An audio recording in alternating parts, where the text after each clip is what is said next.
زبیدہ رشید میں 7 بھائیوں کی بہن ہوں۔ 6 بھائی اچھے عہدوں پر پہنچے مگر 7ویں کو شاید کسی کی نظر لگ گئی جو میرا سب سے زیادہ ہمدرد اور محبت کرنے والا بھائی تھا۔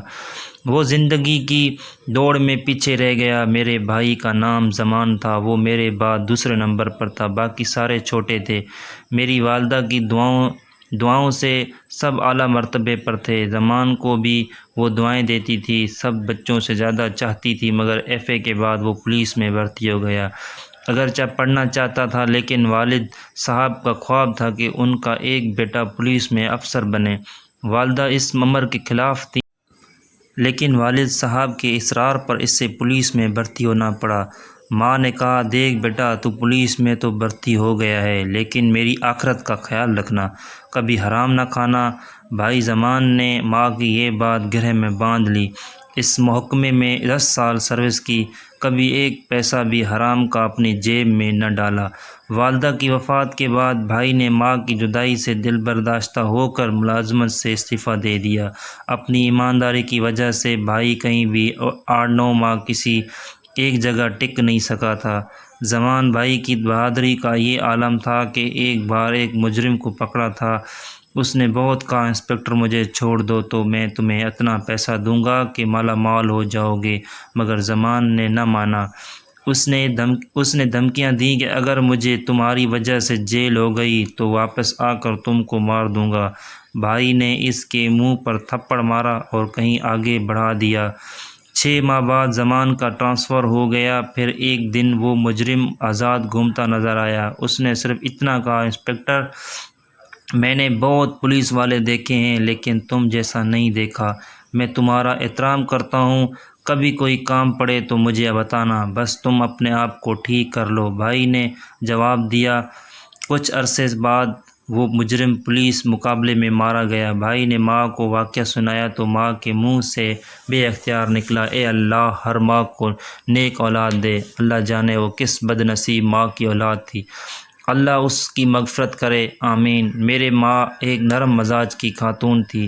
جب بیٹے کسی خطرے میں گھر جاتے تو وہ سجدے سے سر نہ اٹھاتی، مگر ان کو فون پر یہی کہتی تھی، بیٹے قدم پیچھے نہ ہٹانا، بہادری دکھانا، بزدلی نہیں ورنہ اپنا دودھ نہیں بخشوں گی۔ امی جان ہر وقت وضو کی حالت میں رہا کرتی تھی۔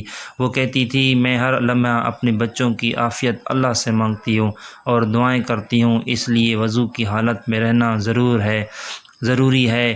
مجھ سے کہتی تھی، میں ہر لمحہ اپنے بچوں کی عافیت مانگتی ہوں اور دعا کرتی ہوں، اس لیے وضو کی حالت میں رہنا ضروری ہے۔ مجھ سے کہتی، بیٹی تیرے بھی 3 بیٹے ہیں، اگر انہیں اعلیٰ عہدوں پر دیکھنا چاہتی ہو تو انہیں بہادر بناؤ اور ہمیشہ وضو کی حالت میں رہنے کی کوشش کیا کرو، باوضو ہو کر دعائیں مانگنی جائیں تو قبول ہوں گی۔ جب مرگ میں مبتلا ہوئیں تو بیٹوں کو اکٹھا کیا اور کہا، میرے بچوں، میرے پاس جو زیور میرے میکے کا ہے وہ میں 3 بچوں کو دینا چاہتی ہوں، اگر میری اولاد میں سے کسی کو اس پر اعتراض ہو تو بتا دو، میں اس کا حصہ جو بنا ہوگا دے دوں گی۔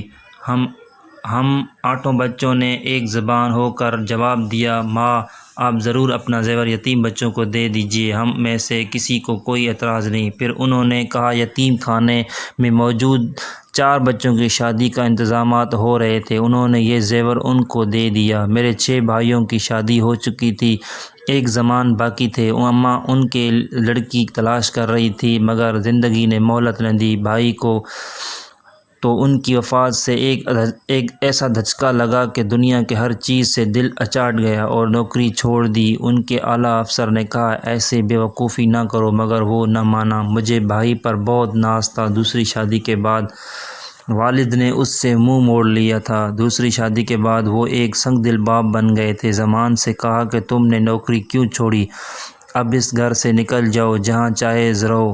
زمان گھر سے چلا گیا مگر استعفیٰ واپس نہ لیا۔ یہ نوکری ان کے مزاج کے خلاف تھی۔ اماں کی لاج رکھنے کے لیے جب وہ زندہ رہیں ملازمت سے جڑے رہیں تاکہ ناراض نہ ہو۔ ماں کو والد صاحب کے بیٹے کی ساتھ ناراض ہونا گوارا نہ تھا۔ جب مجھے پتہ چلا زمان کو ابا جان نے گھر بدر کر دیا ہے تو میں نے اماں کے واسطے دے کر انہیں اپنے گھر بلایا۔ آئے تو مگر کہا کہ 3 دن سے زیادہ تمہارے گھر نہیں رکوں گا، تم شادی شدہ اور شادی شدہ بہن کے گھر رہنا اچھی بات نہیں۔ زمان بھائی کے جیب میں 1500 روپے تھے۔ معلوم ہوا کہ ایک وقت کا کھانا ہوٹل سے لے کر کھانا ہے۔ میری آنکھیں آنسو بہانے لگی۔ اماں کی محبت اور اس بیٹے سے ان کو ناز برداریاں یاد آنے لگیں۔ وہ کھانسا ماں سے کہہ کر ان کی پسند کے کھانے بنوا کر کمرے میں رکھتی تھی۔ نوکر سے کہتی تھی کہ ہیٹر رکھ دینا، دیر سے آئے تو کھانا ٹھنڈا ہو جائے گا۔ ماں تھی تو مہمانوں کا تانتا باندھا رہتا تھا کہ بیٹوں سے سفارش کرا دیں، اور اب یہ عالم کہ کوئی سوال ہی در پر نظر نہیں آتا تھا۔ جیسے ساری برکتیں ماں کے ساتھ چلی گئی تھی۔ خاندان میں سبھی کو ایک دوسرے سے گلے شکوہ ہوئے تھے، مگر میری اماں سے کبھی کسی کو کوئی گلہ شکوہ نہ ہوا۔ مگر والد اس امر پر بھی زمان سے خفا تھے کہ وہ ان کی شادی اپنے دوست کی بیٹی سے کروانا چاہیے تھی۔ اس طرح بیوی کے وسیلے سے زمان کی ترقی ہو جاتی، مگر انہوں نے وہاں شادی سے انکار کر دیا۔ ان کا یہ دوست دولت مند ضرور تھا، مگر ایمان کی دولت کمزور تھی، سو بھائی نے اس کے گھر سے ناطہ جوڑنے سے معافی مانگ لی۔ جب ابا جان کہتے تھے تجھے اس سے کیا غرض، تیرا سسر کیا کرتا ہے، یہاں تو ہر شخص رشوت لیتا ہے، اگر تو نہیں لیتا تو یہ تیر ذات معاملہ ہے۔ زمان بھائی نے کہا کہ یہ دولت دوزخ کا سودا ہے، ہم کیسے مسلمان ہیں جو ایسے کرتے ہیں، ہمارے دین میں اسے حرام قرار دیا ہے اور ہم اس کو نعمت سمجھ کر لیتے ہیں۔ ابا جان نے کہا لیکچر دینے کی ضرورت نہیں، اگر تم میری دوست کی لڑکی سے شادی نہیں کرنا چاہتے تو ٹھیک ہے، اپنے مرضی کرو اور میرے گھر میں تمہارے لیے کوئی جگہ نہیں، نکل جاؤ میرے گھر سے۔ زمان بھائی گھر سے نکل گئے اور چھوٹے موٹی نوکری شروع کر دی اور کرائے پر کمرہ لے لیا۔ ان کے دوست بہت اچھے تھے، انہوں نے رہنے کا انتظام کر دیا۔ چند دنوں بعد وہ سعودی عرب چلے گئے۔ جب وہ مجھ سے ملنے آئے اور بتایا کہ میں سعودی جا رہا ہوں تو میری آنکھوں میں آنسو آ گئے۔ مشکل سے بھائی کو رخصت کیا، دعائیں دیں سلامت رہیں، اللہ کامیابی دے، آمین۔ فون پر رابطہ رہتا تھا۔ شروع میں ملازمت نہیں ملی، پھر کچھ دنوں بعد ایک فارم میں مل گئی تو مجھے بہت خوشی ہوئی اور اللہ کا شکر ادا کیا۔